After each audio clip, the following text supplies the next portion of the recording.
Você sente dificuldade em montar uma petição inicial sem saber por onde começar, o que escrever? Então eu resolvi criar um passo a passo de como criar uma petição inicial na prática. Olá, colega! Sou o Anderson Tenório, advogado previdenciarista e atuo na área há mais de 11 anos e hoje eu vou criar para você um passo a passo de como fazer uma petição inicial na prática. Vamos apagar aqui o nome petição inicial e o primeiro passo que você tem que fazer quando você está criando uma petição inicial é saber para onde você vai endereçar aquela petição inicial. Como eu estou criando do zero a petição inicial, aqui está tudo em branco, mas vamos lá colocar essa petição inicial para acontecer. Supondo que você vai endereçar para um juízo federal. Caso na sua comarca possua um juízo federal e um juízo estadual, mas se trata de um auxílio-doença, que hoje é chamado de auxílio por incapacidade temporária, mas é de natureza comum, não é de uma natureza acidentária. Pois se fosse de uma natureza acidentária, o juízo competente seria o juízo estadual ou aquelas comarcas também que não possuem justiça federal. Mas vamos interessar aqui ao juízo federal. Vamos logo escrevendo ao juízo da. Aí que você pode colocar uns trazinhos aqui, porque você não sabe ainda para que vara federal vai ser direcionada. Porque quando a gente dá entrada no processo, na petição inicial, é distribuída a ação para alguma das varas federais da circunscrição que você atua. Aí você pode colocar ao juízo da vara do juizado federal.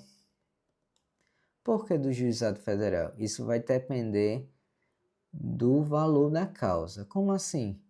Vai que você veja que tem muitos anos em que aquela pessoa teve o benefício negado. Aí você vai ter que calcular o valor da causa, que eu vou chegar mais embaixo. Aí você vai ter que ver se aquela causa sua ultrapassa 60 salários mínimos. Se for até 60 salários mínimos, o juizado federal é o juízo competente. Mas se for acima de 60 salários mínimos, você vai ter que direcionar para uma vara comum da Justiça Federal. Aqui no caso hipotético em que eu estou escrevendo, eu vou direcionar apenas para o Juizado Federal, pois é abaixo de 60 salários mínimos a causa, aí eu não vou direcionar para vara comum. Como eu já coloquei aqui ao juízo da tracinho vara do Juizado Federal especial, ou você pode colocar aqui, ó, do Juizado Especial Federal. Fica melhor. Juizado Especial Federal. Aí você vai ter que colocar da seção judiciária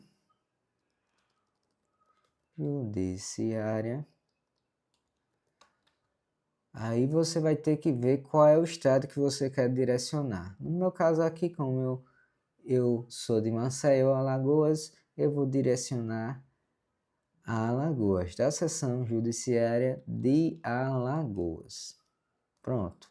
O primeiro passo você já fez, que foi criar o endereçamento para onde vai direcionar aquela petição inicial. E o próximo passo é você criar o preâmbulo da petição inicial, que começa por meio da qualificação. Hipoteticamente aqui eu vou colocar fulano de tal, mas aí quando você já tiver um caso e você está fazendo, você vai ter que colocar o nome dessa pessoa. Aí eu gosto de colocar negrito. Tem gente que ainda vai colocar negrito, ainda sublinha, mas isso aí vai de cada pessoa, o estilo da petição. Aqui eu coloquei fulano e tal, aí você tem que qualificar essa pessoa. No caso, se ela é brasileira, se ela é estrangeira. No caso aqui eu vou colocar que ele é brasileiro. Brasileiro. Tem que colocar o estado civil, se é casado, solteiro, divorciado. Vou colocar aqui divorciado. Divorciado. E a profissão. O que ele é? Qual é a profissão dele? Hipoteticamente aqui vamos colocar pedreiro. Aí você vai ter, além de colocar a nacionalidade, estado civil, profissão, você vai ter que citar o CPF e o RG dessa pessoa que você está qualificando. Aí você pode colocar inscrito no RG. Aí você vai ter que consultar o documento do seu cliente, da sua cliente, para poder qualificar. Aí vamos colocar como a gente não sabe, vamos colocar XXX. E no CPF, número, e aí, como a gente também não sabe, vamos colocar um monte de X.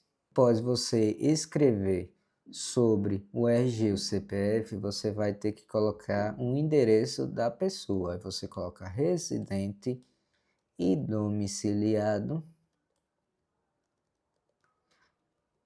Agora você tem que consultar o comprovante de residência do seu cliente. Vamos colocar aqui na rua, vírgula, e o número, vamos colocar número 8 e colocar bairro. Aí você tem que colocar o bairro e a cidade. Nesse caso aqui da gente, Maceió,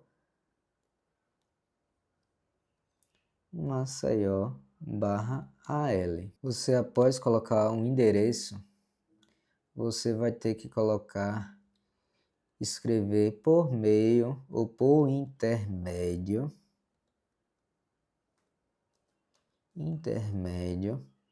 de seu advogado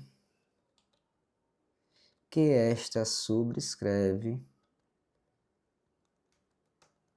ou tem várias formas de colocar também. Tem gente que coloca por meio do seu procurador infraassinado, do seu advogado infraassinado. Aí você pode colocar diversas coisas. Mas eu costumo colocar assim. Aí, vírgula, conforme procuração ou instrumento, conforme instrumento de procuração, anexo ou em anexo, vírgula. Aí você vai ter que colocar vem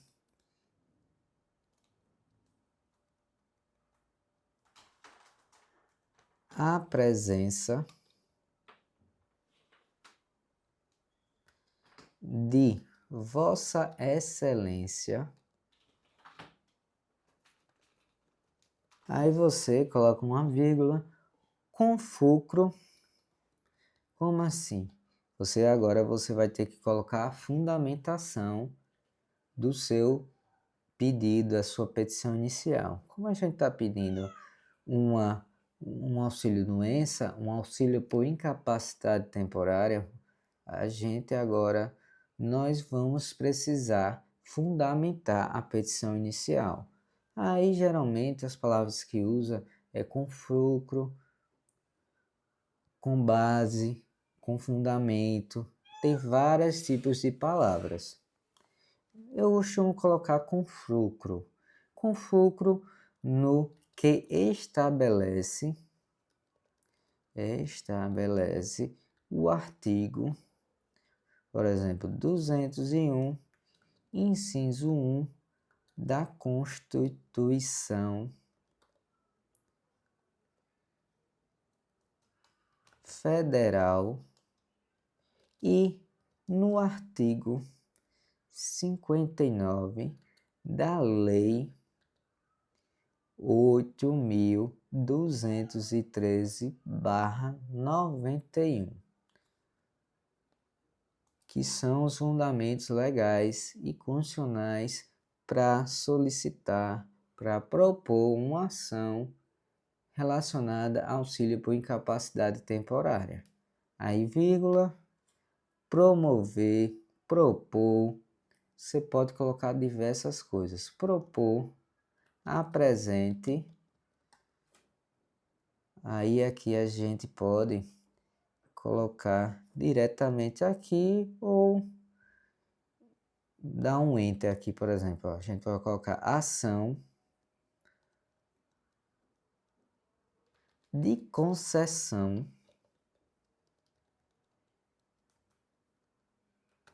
de auxílio por incapacidade temporária.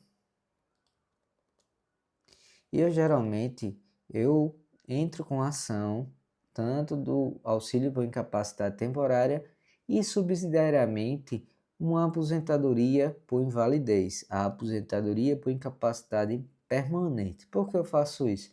Porque muitas vezes na perícia médica o médico perito ele constata que a pessoa está permanentemente incapaz para todas as atividades e que não é necessário nem reabilitação. Aí, se você só tiver pedido o auxílio doença, o auxílio por incapacidade temporária, o juiz vai ter que ficar somente até o auxílio doença. E sua petição inicial, sua ação, vai ser julgada improcedente, pois você não pediu a aposentadoria por incapacidade permanente. Aí a gente coloca também ou aposentadoria por incapacidade permanente. Aqui nós poderemos colocar uma borda para ficar melhor esteticamente. Portas externas. E colocar aqui em negrito, centralizado, para ficar bem bonito. E após você colocar o tipo de ação que você está pedindo, você tem que colocar, quando você propõe uma ação, você tem que qualificar o polo passivo da demanda. Aí nós poderemos colocar, tirar o negrito em face de, aí você coloca em negrito agora, Instituto Nacional do Seguro Social, o famoso INSS. Coloca uma vírgula, aí aqui você vai precisar qualificar que o INSS é uma autarquia federal e, por exemplo, a autarquia federal.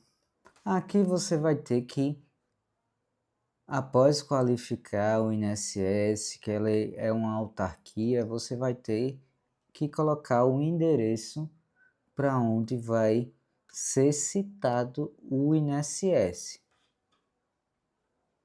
Aí, como para não perdermos tanto tempo, eu vou colocar um monte de X aqui. E você pode colocar na pessoa de seu representante legal, na pessoa de seu representante legal, pelos motivos de fato e de direito a seguir expostos.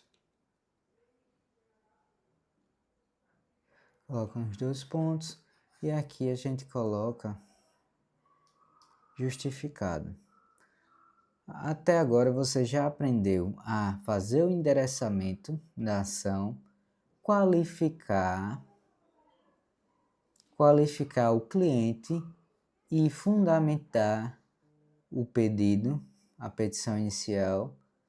Também, qual é a ação correta para se propor, qualificar o INSS e, após isso, você pode começar as preliminares.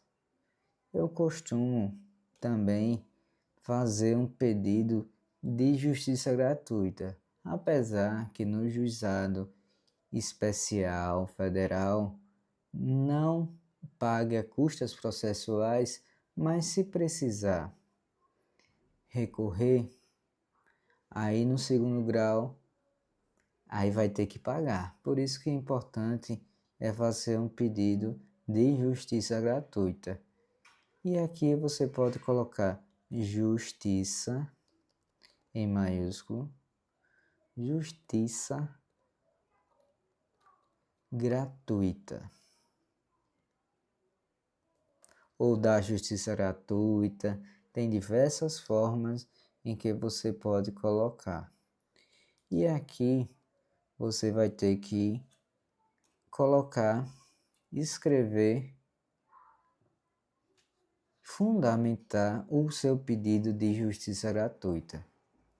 Mas eu não vou me ater especificamente em cada detalhe da petição inicial, para esse vídeo não ficar muito longo. Após o pedido de justiça gratuita, você pode ir diretamente para a parte dos fatos. Tem gente que coloca dos fatos, ou tem gente que coloca síntese dos fatos. Tem diversas formas de você nomear essa parte. Mas, quanto aos fatos, o importante é você colocar aqui, narrar a história do seu cliente que vai levar ao pedido do auxílio por incapacidade temporária. Como assim? Isso é importante quando você fizer a entrevista, você colher todas as informações relacionadas ao caso, para quando chegar aqui nessa parte dos fatos, você não sentir dificuldade.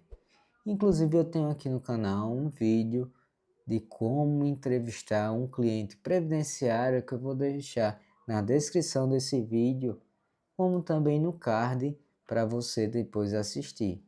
Mas o importante aqui é você saber qual é o tipo de segurado. Se é um segurado empregado, se é um segurado especial, agricultor, pescador artesanal, se ele está em período de graça, que é aquele período que mesmo não estando contribuindo, ainda fica acobertado para pedir um benefício, você vai ter que narrar aqui.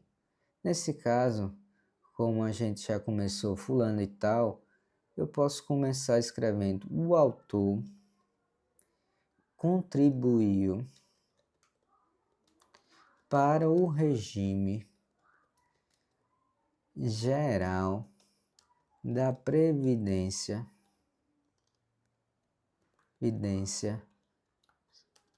Social por mais de um ano.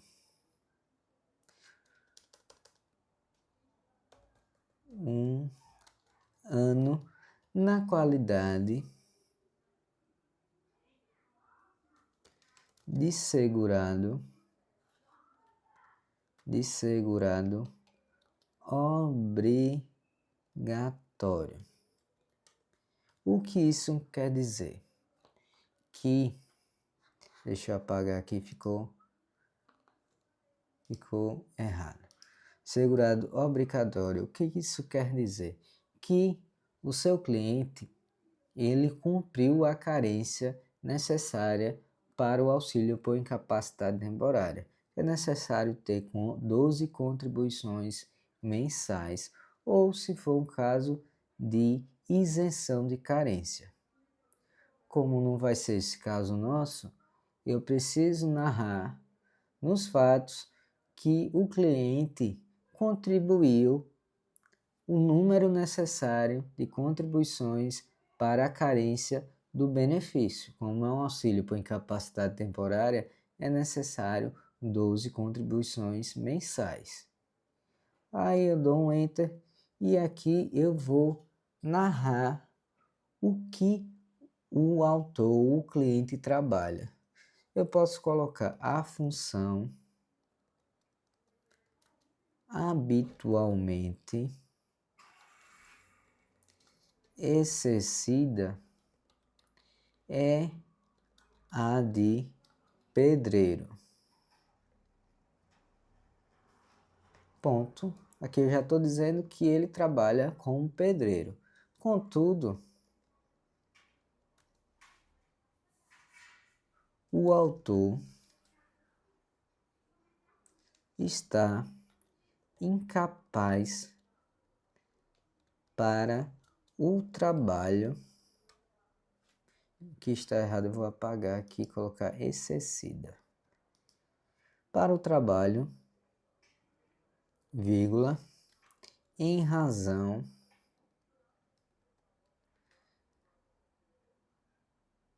do acometimento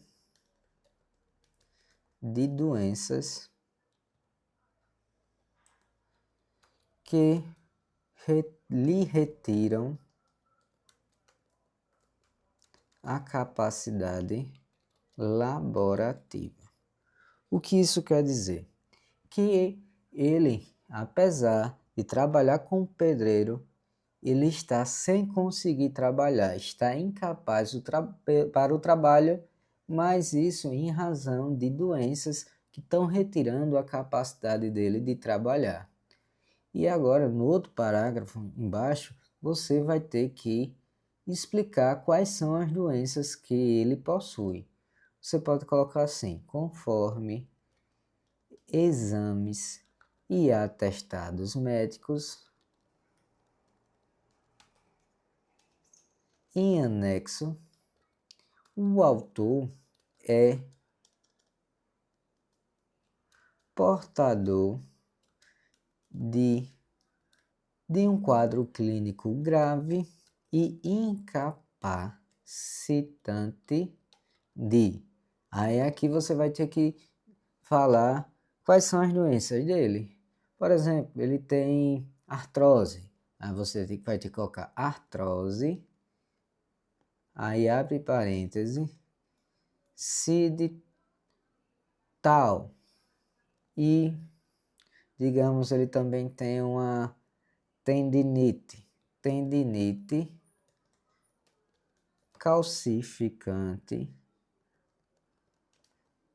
Vamos dizer de quê? Do ombro. Calcificante do ombro, aparente CID. No caso do CID da tendinite no ombro, é o CID-M 75.3. Aí você pode colocar aqui, por exemplo, ele ainda tem uma hérnia de disco. Você coloca aqui outros transtornos de discos lombares. E aqui você vai ter que ser de acordo com os exames e atestados médicos do seu cliente. Caso você queira deixar bem detalhado, você pode narrar conforme exame tal, o autor é portador disso, disso, daquilo, conforme atestado número tal, o autor possui o acometimento das seguintes doenças. Aí narrar. Que essa parte é a chamada causa de pedir. Você está explicando o motivo de você estar pedindo o auxílio por incapacidade temporária. A causa de pedir fática aqui será o quadro clínico grave dele e incapacitante, quais são as doenças que ele possui e que ele não está trabalhando. Aí aqui você também pode mencionar, vale destacar que o trabalho de pedreiro exige esforços físicos intensos e, em razão do acometimento das citadas patologias,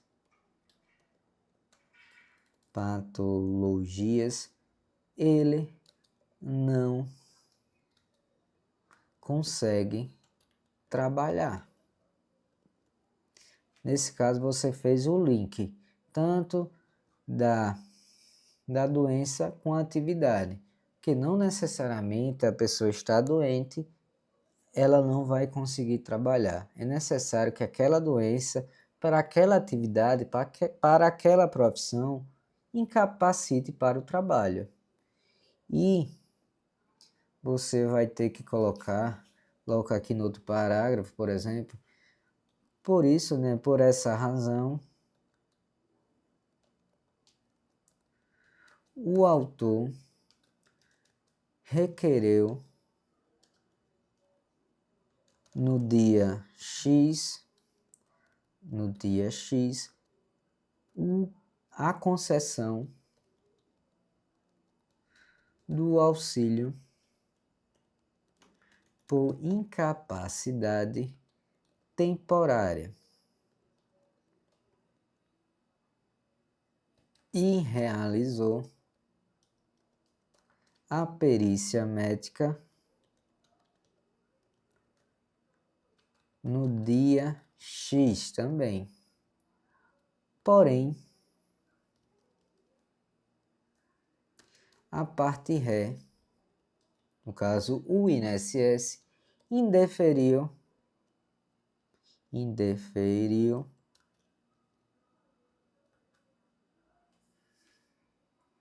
sob o fundamento de que não foi constatada a incapacidade laborativa. Mas isso vai variar de caso a caso. Esse caso hipotético que eu acabei de escrever é que o autor solicitou o auxílio-doença, fez a perícia e foi negado, indeferido por conta que não foi constatada a incapacidade para o trabalho. Mas pode ser que o caso do seu cliente seja diferente. Pode ser que foi por conta do cumprimento de carência, por conta da qualidade segurado, ou pode ser que nem seja interferido, mas passou do prazo razoável de análise e ainda não tem uma decisão. Aí existe o indeferimento tácito, que quando ultrapassa o prazo de análise, e é possível encaminhar para a justiça também e propor uma ação. Mas nesse caso hipotético, o cliente foi negado, foi indeferido porque não foi constatado incapacidade. Aí você, no outro parágrafo, você pode colocar, apesar disso, não deve prosperar, tendo em vista que o autor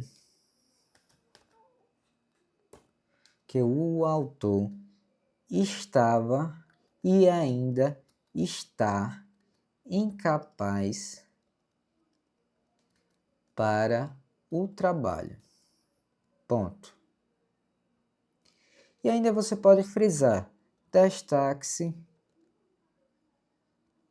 que o autor ainda está na qualidade de segurado e preencheu o período necessário para a concessão do benefício.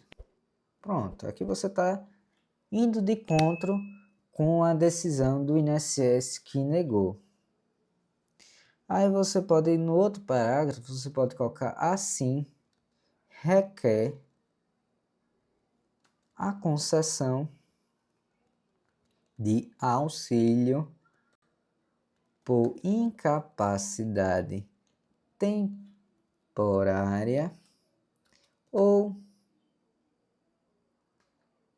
aposentadoria por incapacidade permanente.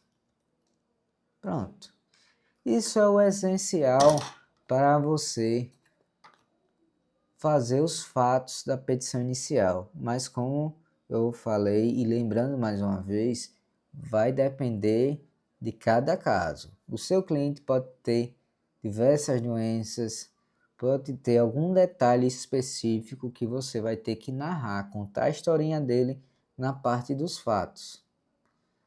E após você fazer os fatos, vai ser necessário você colocar a fundamentação jurídica. Aí você pode... Tem muitas pessoas que colocam do direito. Geralmente eu coloco fundamentação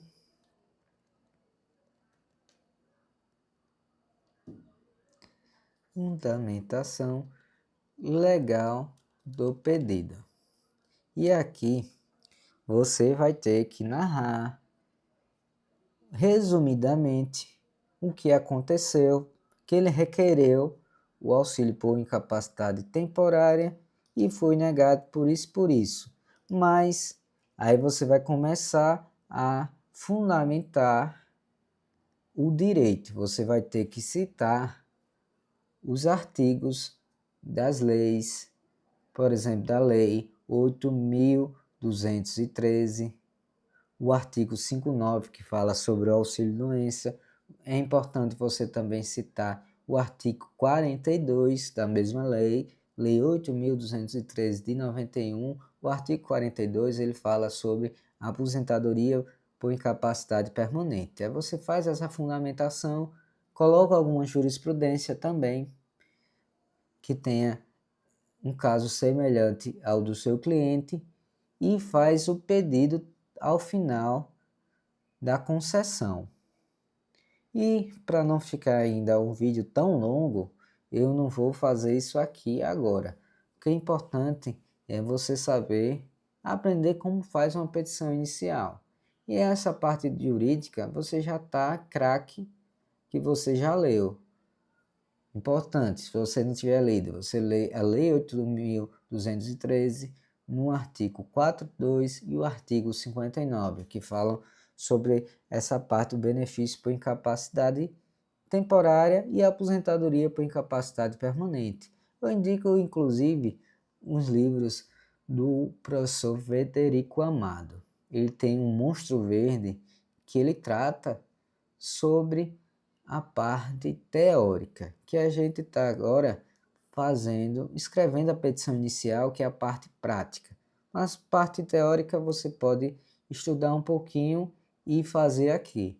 Mas caso você ainda tenha alguma dúvida, você pode deixar aqui nos comentários, ou quem sabe eu faço um vídeo específico só sobre essa parte da fundamentação legal.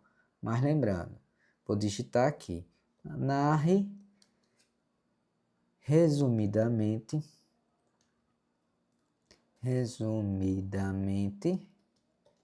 o indeferimento, fundamente o seu pedido, por exemplo, nos artigos 59 e 42 da Lei 8.213 de 91, coloque jurisprudência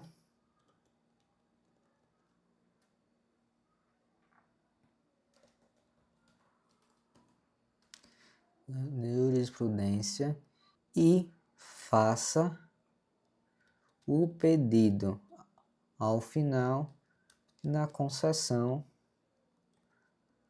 dos benefícios de forma alternativa.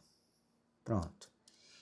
E ainda eu costumo, como existe uma peculiaridade na petição inicial com relação ao auxílio por incapacidade temporária, eu costumo criar um tópico sobre a especialidade do perito. Eu posso colocar na especialidade do perito. Vou colocar aqui em negrito. E aqui você vai ter que explicar, por exemplo,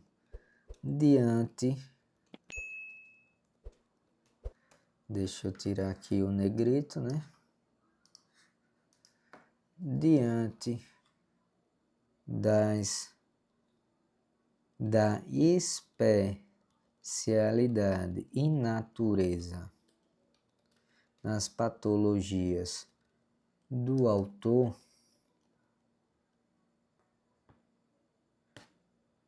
requer a designação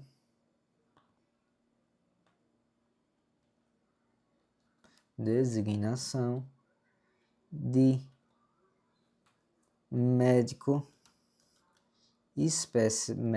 ou médica, né? Especialista em, aí você vai ter que colocar aqui, por exemplo, em ortopedia ou reumatologia. Ortopedia ou reumatologia. Ponto. Aí você faz um fundamento, né? Também. Isso você vai ter que citar o artigo 465 da Lei 13.105 de 2015, que é o CPC, o novo CPC é a Lei 13.115 de 2015. E nesse artigo fala sobre a questão da perícia. E após você fazer esse tópico específico, no caso aqui é lei, né? Da lei. Após você colocar esse tópico específico, é necessário você criar a parte dos pedidos. Aqui, meu amigo ou minha amiga, aqui, se você esquecer de fazer os pedidos, sua petição inicial vai ser considerada inepta. Ou de repente, você esquecendo de fazer um pedido, também extinta, sem resolução do mérito, se for uma questão de inépcia, né? Aí tenha cuidado, lembre de criar todos os pedidos certinho. O primeiro, geralmente, eu faço com relação à citação do INSS.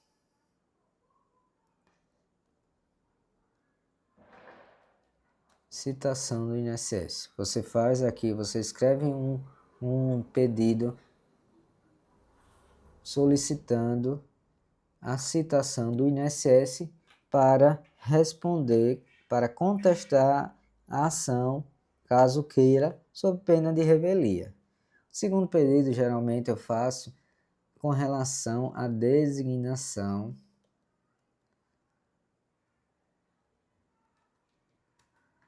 da perícia médica. Aqui eu vou ter que colocar o pedido solicitando a designação da perícia médica em um perito ou perita especialista no que a gente fundamentou logo acima, no caso em ortopedia ou reumatologia, para que seja analisada a incapacidade do trabalho do autor.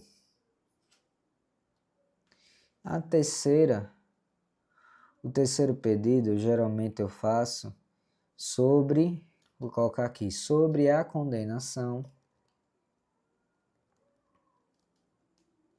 do INSS à concessão do auxílio por incapacidade temporária,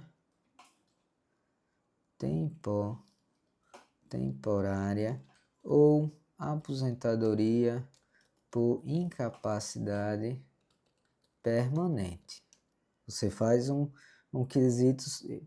pedido sobre isso. Já o quarto pedido, eu costumo fazer em pedidos separados. Eu peço a concessão do benefício, né? A condenação do INSS à concessão, e no outro eu faço que seja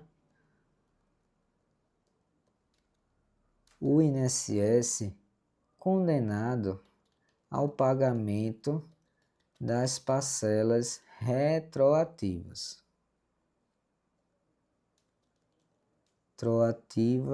Aí eu especifico se é desde a data de entrada do requerimento ou se foi após a DCB, a data de cessação do benefício, porque existe a chamada autoprogramada, que é considerada ilegal, e geralmente o INSS concede o benefício até o dia da perícia.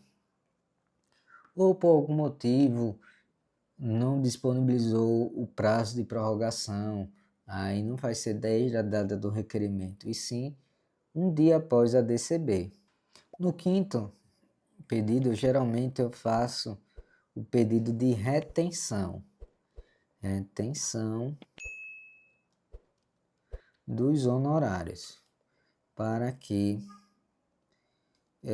o juiz, de acordo com o contrato que você juntar, ele retém os honorários advocatícios. Peço também a justiça gratuita.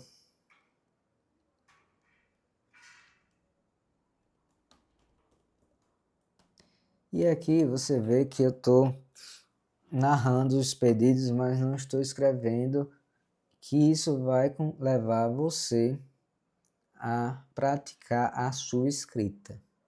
Com base nisso, na estrutura, você pega e faz a sua petição inicial. Aí depois que você fizer tudo isso, você tem que falar sobre as provas. Geralmente, os advogados fazem o protesto, né? Protesta provar o alegado por todos os meios de prova em direito admitido. Aí você pode colocar especificamente alguma que você queira. Sobretudo, a prova pericial. E se for o caso, você pode colocar também a documental. Você pode colocar testemunhal, pode citar também a documental, você pode especificar aqui todos os tipos de provas que você quer produzir.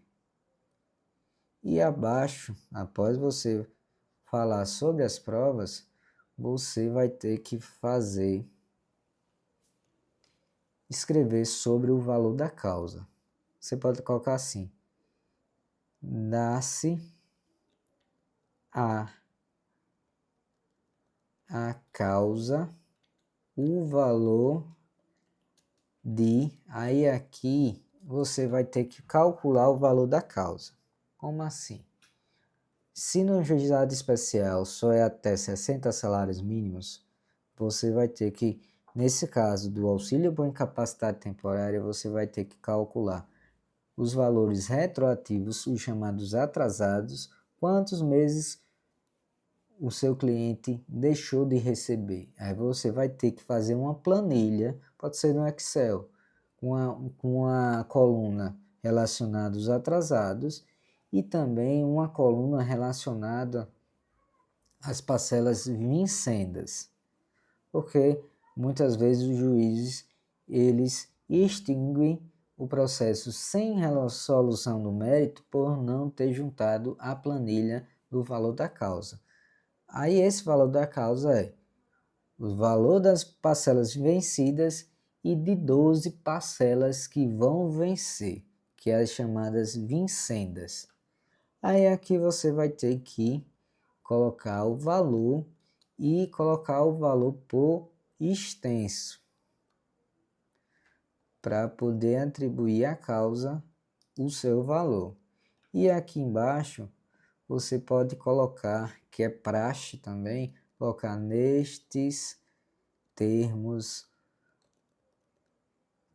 pede deferimento. Nestes termos pede deferimento. E aqui você vai ter que colocar o seu nome. Coloca o seu nome e aqui embaixo a OAB. A OAB, se é Alagoas, se é São Paulo, se é Rio de Janeiro, Alagoas, você vai ter que especificar tudo aqui. Teoricamente, essa aqui seria uma petição inicial. Como assim?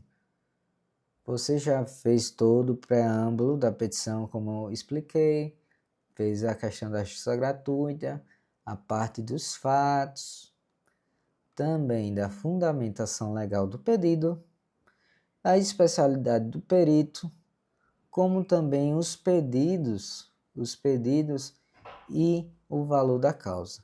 Mas é muito importante você fazer também a questão dos quesitos.